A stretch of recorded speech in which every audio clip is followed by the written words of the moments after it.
Hey guys, we have a special guest joining us at the Tavern today. We have one of the most talked about up and coming wrestlers on the independent scene, BILLIE STARKZ. What's going on? Not much. Doing this. Awesome. We appreciate you stopping by. It's a lot of fun to have you on. We're excited to talk to you. I'm excited to be here. Thanks for having me, guys. Absolutely. Now, it seems like you're popping up everywhere. Like I see you for GCW, Game Changer Wrestling. I see you with Black Label Pro. You've got this match coming up on the 18th with Dream, the new promotion. How did you break into the independent scene? Like, because for our listeners, how old are you? I'm very young. I'm still in high school. I'm trying to finish up school. And so wrestling. I've been wrestling since I was in middle school. And yeah. See, that's what's amazing to me about your story is that you are wrestling like top independent people at such a young age. So I think all the hardcore fans and all the wrestlers out there see someone like you putting on matches at your age, and we're like, holy shit, what's she going to be like in 5 or 6 years? Because you're really taking the independent scene by storm. Thank you so much. So how did you break in? Like, what you said you started in middle school. How did it start? How did it all start for you? So like I always knew that I wanted to do professional wrestling, and I did other sports in my head to like help me with wrestling. And I did cheerleading and cross country. For cheerleading was like, oh, I can do the rolls, I can do this. And like have body control, and then cross country, of course, for like cardio. But it all kind of like just fell into place. I always joked with Madman Pondo that I was like, oh, you're going to be the one who trains me. And then he introduced me to Too Tough Tony, who owns a school called Grindhouse. And that's where I was trained. That's awesome. That's awesome. Madman Pondo, he's around here a lot. Yeah, he's from our area. Yeah, we've seen him a lot. So, you said you always wanted to get into pro wrestling. Like, what was it? Were you a fan? Like, what made you want to just initially get into it? I was just a huge fan. My stepfather introduced it to me, and I was like, just fell in love. I was like, yes, this is pure entertainment, and this is all I want to do. Who were some of your favorites? When I first started watching wrestling, I watched a lot of like WWE, Raw, SmackDown, and NXT. And I really was drawn to NXT at the time when Bayley was there and Finn Balor. And I was always a big Kevin Owens fan. And then I started watching independent wrestling, and my love for wrestling just grew and grew and grew. And I feel like my like favorites have changed a lot over the years. But like I still remember Bayley and Finn Balor being like the top two. There's like a picture of me when I was super tiny. Mouse like likes to make fun of me and post them all the time. Of like me in like a hugger shirt with the Finn Balor sleeves on and like 8 headbands. But that's what a fan's about, man. Yeah. I've got pictures of me growing up with crazy stupid stuff on. Ultimate Warrior bands on. Oh yeah. Yeah. So how do you go about asking your parents, I want to train at such a young age? And how did you get them into it? How receptive were they? Obviously they were receptive because you started training, but how did that go? My parents have always been super supportive of like whatever I wanted to do. So like, of course, my stepdad Mouse was very like supportive of it because he was like, yeah, cool. It's something like we both liked. And he was like, you really want to do this? And I was like, yes, made up my mind many years ago. My mom is not like the biggest wrestling fan, but she was like, yeah, okay. And she grew to love it more and more. She likes like the theatrical parts of it, like, oh, you can do merchandise, oh, we can make your gear look pretty. But like convincing them, it wasn't really hard because they could see that was something I love. Like I always go back to the story of like the first time I went to training. I like went in, it was right after cheerleading practice. My mom took me, and I was supposed to just watch and just get a feel for it. And then they were like, oh, do you want to get in the ring? And of course I said yes. So I started rolling around, and my stepdad came in, and you just see like the biggest smile on my face. And he looks at my mom and was like, "Yeah, you're never getting her out of there. She's stuck now." That's So, awesome. That's very, very cool. So you kind of just took to it very quickly then, it seems like. yeah, wrestling's my first love. That's awesome. So when you go in there, like when you go into those training rooms early on, what's the are they treating you just like someone who's an older, trainee? Are they taking it easier on you as far as like the bumps and hitting the ropes? So how was it being that young and starting training? I was treated like everybody else. Luckily, my training, they were very like careful with everybody. They're like, if this hurts, please say something. We don't want to like strain your body where you can't do this the next day or function. So I really never had a problem when I first started training, like just running the ropes or bumping even. Like I would come home with like a few bruises here and there, but like for most wrestlers, that's normal. I remember my mom like looking at my back after I like ran the ropes for like the first couple of weeks, and you see the lines. She was so upset. She was like, everybody at school already thinks, like my high school, my freshman year, they like thought something was going on at home, and she's like, everybody thinks I beat you because of wrestling. And I had to start like telling people, I was like, oh yeah, I'm a wrestler. My mom does not hurt me. So what were the kids thinking, like your classmates, when you told them that? What are they thinking of you doing the training and stuff? A lot of my friends were really supportive of it. Like my best friend Lily Vala literally has been in my life since I started it and before then. And she just is like, this is super cool. And like, she's like, go have fun, do what you want. And then like a lot of the people like are just like, oh, that's really interesting. I get a lot of strange looks sometimes when I say it. They're like, what do you mean? Because they're trying to figure out if it's like the mat wrestling and stuff like that. Right. And I'm like, no, I do like WWE stuff. That's awesome. So do you see a lot of Billie Starkz merch around school? So I like only had one experience of like at school being called like Billie, and it was in my freshman year, and I was so like I had one of those moments where I'm like, wait, what's going on?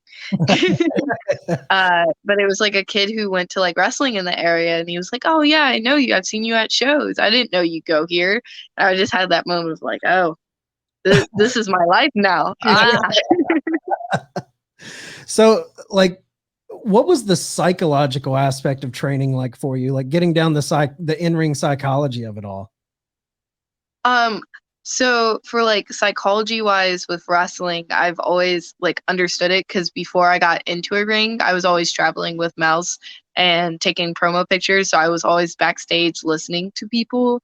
And then also I could pick people's minds because a lot of times when you tell people what you want to do the same career as them, they want to give you advice. So I was given a lot of the psychology before I even stepped into the ring. So a lot of it made sense before I even like started doing the moves.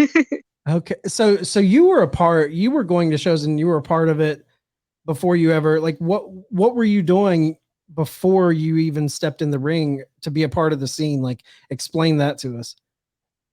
So Mouse is a photographer that he's Mouse Wrestling Adventures. I was going by like Beans Photography because that's like my nickname. All my family calls me Beans. Some wrestlers still do today because I remember me when I was like a little blonde girl running around with a camera. But I took promo pictures for people most of the time and would sit at home, edit them, send them off. And then I would always just help out with like ring setup and all that just jazz. That's awesome. Have you stepped in the ring with any of the wrestlers you used to take promo photos of? Yes, we've like joked about it a lot of like a lot of the people who like I took pictures of I've gotten into the ring with. Like I got to wrestle Sue, but at Making Towns I took her picture. And then who else? That's like the first one that came to mind because like Sue was like a really, really supportive one when I first started wrestling, and I think she's just an amazing person. That's awesome. What's it like juggling, going to school, and being having a career in the independent scene, because like for people that don't know, this isn't like you're just doing shows at the local armory. I mean, you're in some pretty big independent shows. Like Game Changer Wrestling is arguably the biggest independent promotion in America right now. You know, Black Label Pro is huge. You're doing a lot of big stuff. So what's it like going to these big shows and still juggling high school? I've been super lucky that a lot of my teachers are very supportive of what I do. So a lot of the time I'm like, hey, I'm going to be missing this Friday, or I'm not getting home until super late on Sunday or like Monday morning. And they'll like help me. And I'm like, hey, I'm going to work my butt off. You just have to give me a chance. Luckily, like this year, I like missed like one day so far, and my teachers were all cool about it, and they were like, "Oh, here's your work." My favorite story is like my freshman year. I was like, "Oh, a lot of Fridays I would be missing, and I would miss like my gym class." And her role was like, "Oh, just send me like 30 minutes of you working out, or like just proof that you got exercise." And I would send her wrestling matches that I was in, and she would count as credit. And I was like, "Let's go." That's great. What a great way to I was cross. like, "I'm gonna do this anyways." That's a great way to get that credit. Just, hey, here's a match I did this weekend. I don't The know. funny thing is, like, I had a career options class, and she would like randomly play my wrestling matches when we were like weren't doing anything and all our work is done. I'm like, this is so awkward. I really don't know what to do right now. So what's it like walking into those indie locker rooms? I feel like most indie locker rooms are super welcoming. And I've like made a bunch of friends through this. And I really haven't ran into any problems. I think it's almost like it's like a get together before like the shows, and we have to go off and do our jobs. But like it's like, oh, hi everybody, how are you doing? That's all. Was it intimidating? Because if you were already kind of in there taking photos, it probably was a bit of an icebreaker for you, where you weren't as intimidated as maybe walking into a locker room for the first time. Yeah, I really was never intimidated. I was always a very like social person. So I never had like the, oh, this is awkward. There's so many people. I don't feel like I belong. I was always like, hi, how are you? And like talking to everybody. Do you find that you how hard was it, you know, when you're in a ring with, you know, like a Shotzi Blackheart or a Deonna Purrazzo, how hard is it to gain the respect of those veterans that have kind of been around the block a lot longer than you? I think it's just by having the match that like just working with each other, and as like they see my progress and then also learning from them. I think they like see that and they're like, oh, this kid has something, and then I have like gained that respect from them.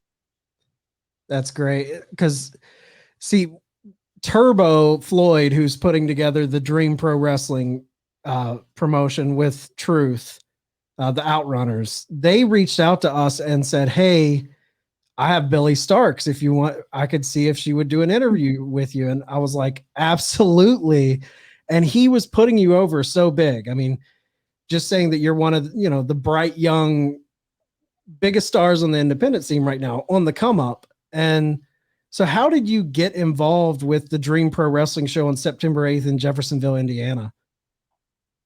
So, Truth was training at Grindhouse. He was the trainer for a while, and I was training with him.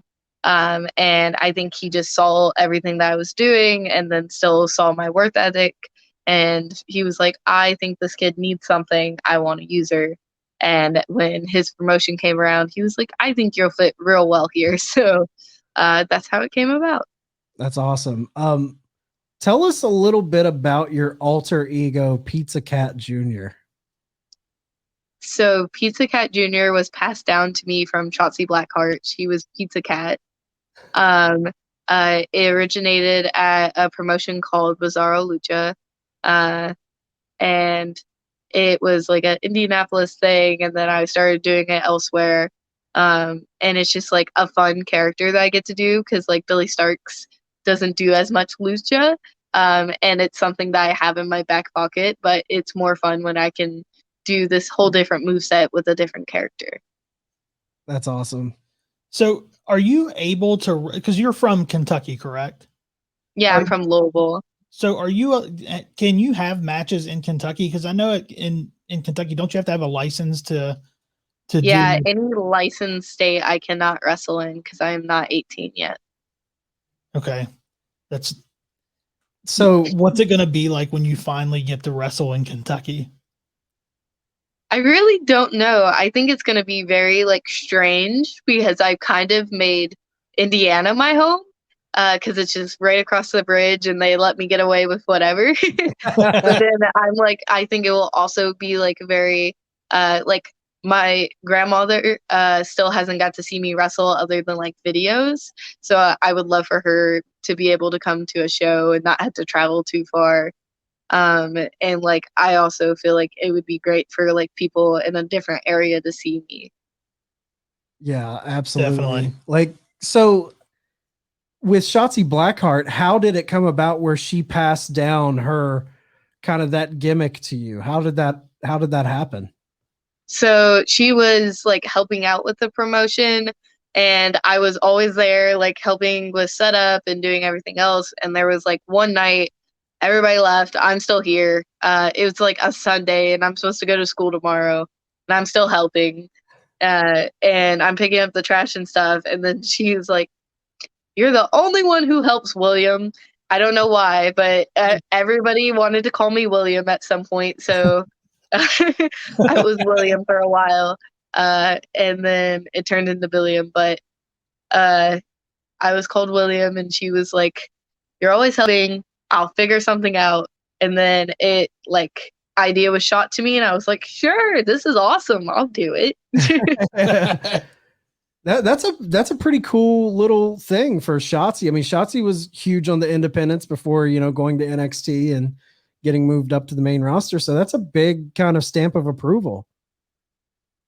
I think it also helped that like there was like Sunday trainings up in Indianapolis that I would go to and she was there and we'd get like a few trainings and it was always nice seeing her. And then we got to wrestle twice before she even left for NXT, which I was really happy that we got the opportunity to wrestle before she got signed. Yeah.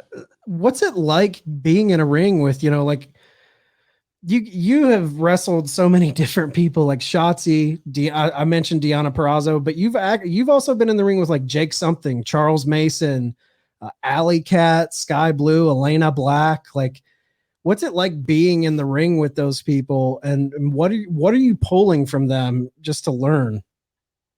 I think a new opponent has like new aspects to wrestling every single time. So like I always say like when I get to wrestle somebody new, I almost get to experience a new learning experience. Like in every single match, I can learn something different because nobody wrestles the exact same way. And just having that opportunity to wrestle other people who are on a higher level than me, I feel like I learn so much more because they have all these words, all these ideas under their belt that they want to share with people. So like you can improve as a wrestler also. Yeah, it's like you're getting a different feel with each one. So it's almost like you're preparing yourself for every possible situation. Exactly. So wrestling Jake Something, Charles Mason, what are your thoughts on intergender wrestling? I absolutely love intergender wrestling. It gives me a wider spectrum of people to wrestle. Because like I say this a lot of like how women wrestling, it's starting to grow and grow, but I still feel like there's not as many women on the independents as there is men. And when we do get women, most of the time when they hit like a certain level, they're getting signed and you don't have the opportunity to wrestle them anymore because they're on to bigger and better things. So just having male talent to also wrestle who are at a higher level, I feel like I can learn so much more from, and so can so many other women. And I feel like it sets up for a great match also because I watched like Gary J versus Kylie Ray, and I found that so entertaining. It's one of my favorite matches. Millie McKenzie is one of my favorite wrestlers, and she had an intergender match that was on Progress, and I was like, this is amazing. Yeah, I mean, I even think back to like Candice LeRae and some of the matches she had, which was incredible. And you know, that's a very divisive question now. I feel like some people are all about it. Some people are kind of in that old school way of thinking. You know, we see Impact Wrestling does a lot of cool intergender stuff. They even put the belt on Tessa Blanchard, so that was cool. Yeah.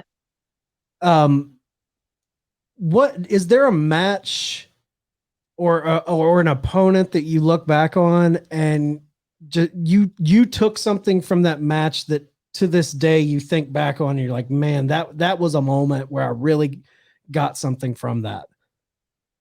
Definitely me versus Kylie Ray at Black Label Slammiversary. It was one of those matches where I was so invested in it as a wrestler, and I could feel the energy from the crowd. And there was even like this moment right at the end that I feel like just makes that match. I would love to have another match with her because I feel like I've grown so much since then. But like that one moment, like in my head is still stuck. Like, this is what wrestling's supposed to be, and this is what I should make people feel. What was it about that moment? Like what sticks out? So, Kylie Ray, I've like mentioned, she's just an amazing wrestler, and she was on like my dream list of people to wrestle. And I like never get nervous before my matches, but I remember just being so excited that like I almost had butterflies. I was like, this is weird. I never feel like this. I usually am just like, cool, I get to wrestle, and like a little happy about it. And I was just ecstatic. And then before I went out, I just felt like the energy of the crowd. And then we have our match, and it's great. And I feel like the crowd could feel the energy from both of us and the story we were able to tell. And at the very end, it was like hook, line, and sinker. We got him. And I was like, this is what wrestling's supposed to be. yeah. That feeling you hear, it's like when your hair stands up on your arms. It just all flows. So when you get like, how do you get the call from a Black Label Pro or a GCW? Like, are you brought in by someone who you've befriended before who kind of recommends you? Do they hear about you and give you a call? Like, how does that happen? So for Black Label, I literally went to their very first show as a photographer and kept coming to every single show. And then when I became a wrestler, Mikey, the promoter, still did not want to book me because he was like, you're young. I see you like one of my kids. And then he saw me start getting like my progress and saw that I could handle myself in the ring. And he was like, you know what? I'll give you a shot, kid. And then that's how I got in there. But I really did work off my butt. Went to every single seminar and helped set up every single show. And that's how I was able to get Black Label.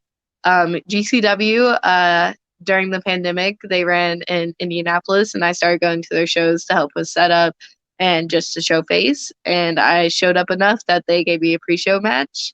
And then I started getting more and more attention. And then I was later started being used. That's so awesome. It's that old school story of go. It's just showing up. Yeah, just show up, help them put the ring up, help them clean up. You hear that so much. Has there ever been a match where you bled or you got hurt a little bit and there was a little bit of, oh man, kind of just with your age and people kind of like, kind of handled you with gloves? Like, I just had one incident like that. It was literally just a freak accident. Stuff happens. yeah. But the collective last year for Paradigm Pro Wrestling, I was in a scramble match and I went to go do a dive. Something happened and I didn't get caught. And I just ate concrete. And I remember just like laying there and I was like, oh, I don't have a concussion because I didn't see any dots. I was still awake. I knew everything that was going around me. And I was like, I'm good. And then everybody just storms me and I was like, it's not that bad. It's not that bad. And I'm like, I'm good. And they're like, you're bleeding. And I like looked down at my knee because I was like, oh, my knee hurts. And I like scraped it on the concrete. So I was like, yeah, my knee hurts. They're like, no, your head. And I was like, what? And I like just had like a little bit of a cut in my hair. It was not bad at all. I looked at my mom and was like, just let me finish the match. And she was like, okay. And you see like Marco's son, Joey Janela, try to walk up and she's like, no, leave her alone. I was like, this is great. And I wrestled the rest of the match. I was completely conscious. I was good. A EMT even checked me during the match. I like slid out. He's like checking my head and he's like, you're good. And I'm like, yeah. And he's like, still come talk to me afterwards. I finished the match, won the match. 1, 2, 3, slid out, went to the back. The EMT checked me and he's like, oh, you're going to probably go get stitches or staples. And I was like, cool. And I was fighting it at first because he like asked me the questions to make sure I wasn't concussed. And he was like, how old are you? And I was like, this age. What's your name? I was like, this is my wrestling name. And he was like, okay.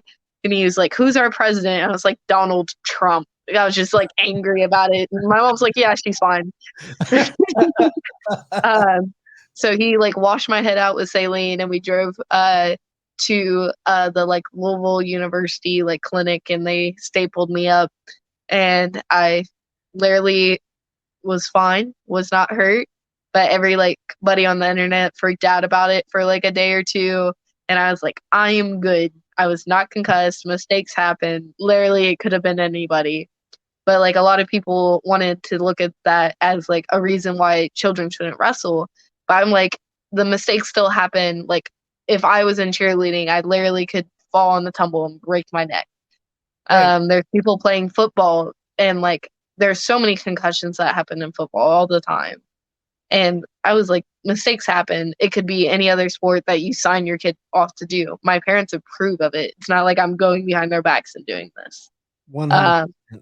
So like I always say, like if a kid really wants to do this, if they have their parents' permission and like support, I feel like they should be allowed to do this because I see it as any other sport. That's a great way to look at it too. Yeah, I agree. It's no more dangerous than cheerleading. I mean, some of the worst injuries happen in cheerleading. I literally remember like tossing girls up in stunts and them coming full downs and like kicking me in the back of the head and like, whoa. But like I literally had an incident where I broke my arm riding my bike. Are you going to ban kids from riding bikes? Like I think it's just all dependent on the person and their family situation. Absolutely. Now, so what do you do when you're not at these indie shows, when you're not in school? How do you unwind? Like, what do you like doing? Oh, I love video games. I am a big video game nerd. I am really big on Call of Duty, but there's like this new game that just came out called Splitgate, and I've been playing a little bit of that. It like has portals and it kind of has like the first shooter aspect, and I'm like, this is sick.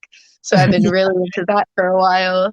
But like most of the time I'm just like watching movies and hanging out. I'm a big YouTube person, so I watch a lot of Minecraft videos. I get judged for this, but it's like, I don't know why. It's like very calming for me. I'm like, I get to just watch someone like mine wood and build a house. And I'm like, this is it. This is nice. What's some of your favorite movies? Oh, my number one movie is Heathers. I am judged by this because they're like, you're a psychopath because that's your favorite movie. But Heathers is number one on my list. I also love the movie Ready Player One. It's kind of like sci-fi-ish. Yeah. And then there's I also love Breakfast Club. I don't know why. I just thought it was one of those movies. Like every time I watch it, it's just always entertaining. Oh yeah. Yeah, that's an all-time favorite for me too. And Heathers is a great watch. You know, Winona Ryder. I mean, come on, Christian Slater. Come on. Now you do art too. Are you still into art? Are you still doing? I still am. I just haven't had much time recently to like sit down and like paint and stuff. I actually was like going through all like my old paintings, and I was like, oh, I wonder if I should like paint over some of these, because in my head I was like, these look so bad, but like like when I first did them I was like so proud of them. But like I still like doodle and sometimes get around to it, but it's like a lot of times like I don't want to start a project and not finish it, and I haven't had time enough to like sit down and focus on it since school started back up and just life. Wrestling. Is that something that, just because I'm a creative I write and draw a little bit, so I can totally relate. Is that something that's kind of just in your blood, or did you kind of come to that through school, or how did the creative bone get you? It kind of just happened because my mom is a very creative person. And we were always around a lot of like her friends who are also like all this stuff, and like they're always creating. And I kind of was just drawn to it because I was like, this is cool. I want to try. And it kind of just happened. And I was like, this is nice. I'm going to do this more. So do you find that wrestling, does that satisfy that creative part of you any, or? Most definitely. There's so many times where I'm like, just in my head, just going over like so many different sequences and how it could work out.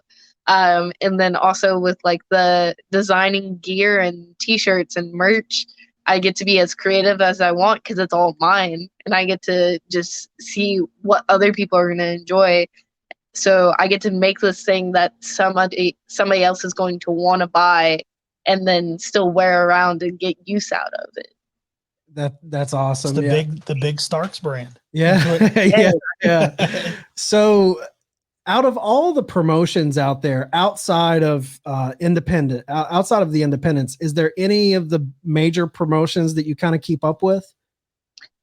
So I'm really bad about that. I am very one of those people that I will sit down and like watch one match, and like if a show is live, I will watch almost all of it unless I have other crap to do. But I cannot keep up with like a consistent product because there's so much wrestling available that it's so hard to. Like, I would love to watch every single match available, but I don't have the time. There is so much wrestling out there right now. I saw someone, I think, comment on one of your posts, and it popped up in my feed about how we're going to be seeing you on AEW Dark one day. And I definitely think that's going to happen. Now, I'm guessing if Kentucky has that, you have to be licensed, 18 years old. Do the major promotions, I guess, have that as well? I've never... I truly don't know. It's more like I would guess they would because of just contracts and stuff like that, if that would work out.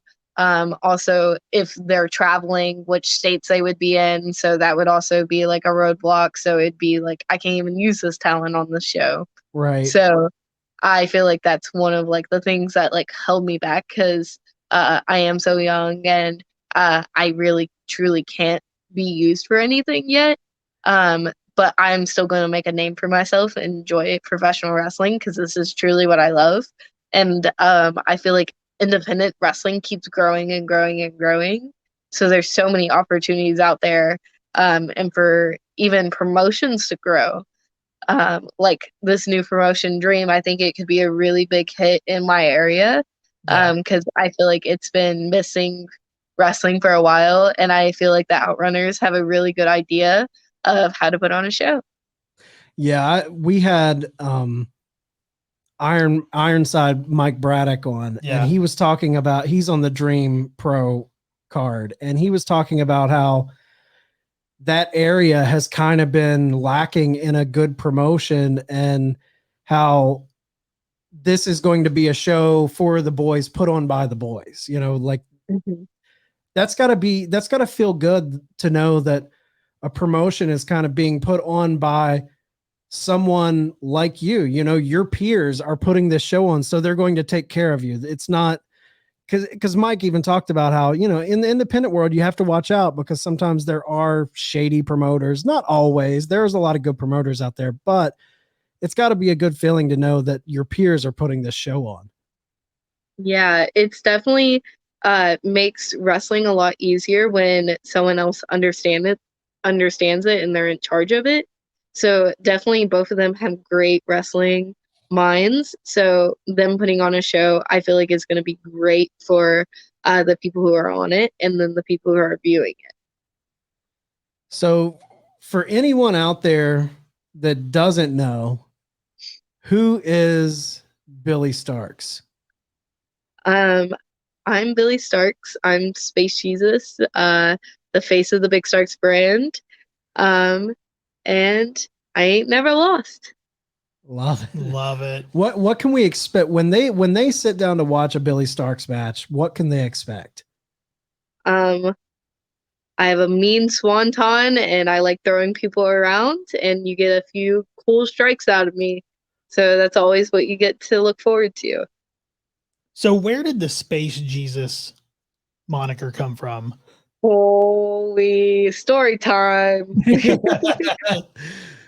So Space Jesus is like just a joke that kind of happened because this guy showed up to a seminar and the guy who's leading the seminar is going around and he's like, "What's your gimmick?" And this guy is like, "Oh, I'm a street fighter." And he's like, "Oh, I need more." And the other guy goes, "Well, I'm a street fighter, but I think this will explain it all," and proceeds to take off his shirt. Take in mind, he already has like wrist tape on and the biker gloves. No one's done anything yet. They're just sitting there talking. And he has a leather jacket or like leather vest on, starts to take it off, takes off his shirt, and a tattoo on his chest is Alien Jesus walking across water. And the guy running the seminar just goes, "Okay," and continues moving on like nothing happened. And after the seminar, they're like collecting money, and the guy goes, "You had to pay for this?" Oh, no. And then proceeds to go, "Yeah, I'm booked on the show," when he was not booked on the show. He later gets kicked out, and we nicknamed him Space Jesus. And later at a show later that week, one of the people there were like, "Oh, who wants to be announced as Space Jesus tonight?" And I was like, "Do me." And by the time I get like out to the ring, I've forgotten. I've like went over my match and like did my entrance, get out there, and he's doing it. And Space Jesus, Billie Starkz. And I'm like, you see like the biggest smile on my face, and I think the fans like caught on to it, so they're all just smiling, laughing about it. So I was like, you know what? I'm gonna keep this. It's kind of funny. It's a great moniker. I love it, and the story that goes with it makes it even better. I got to hear some Space Jesus chants. Yes. We may have to come to Dream and start the Space Jesus chant. Yeah. So Billie, before we let you go, we have our final question. We like to hit everybody we have on the show with this question. Okay, so you're making towns. You're going indie show to indie show. You can have any 3 wrestlers in the car with you, alive or dead. Which 3 wrestlers are making those towns with you? Millie McKenzie, Charlie Evans, and Everett Connors. I would love them in a car ride with me because I just feel like all their interactions with each other would be great, and I just feel like I would be laughing the entire time or just being like, this is pure entertainment. That's what a car ride's all, but you gotta have a good time. Yeah. So before we let you, let everybody know where they can find you and how they can keep up with what's going on with you. All my social media is at Billie Starkz, BILLIE. Starkz is STARKZ. And if you want to check out my merchandise, it's linked to my Twitter bio, and you can check there for any updates. And yeah. Awesome. Well, everybody, if you're in the area, go check out September 18th, the Dream Pro Wrestling Show in Jeffersonville, Indiana. A lot of great talent on that card. And Billie, thanks again. We hope to talk to you very, very soon. Thank you so much for having me. No problem. We hope you enjoy your evening. Enjoy your evening.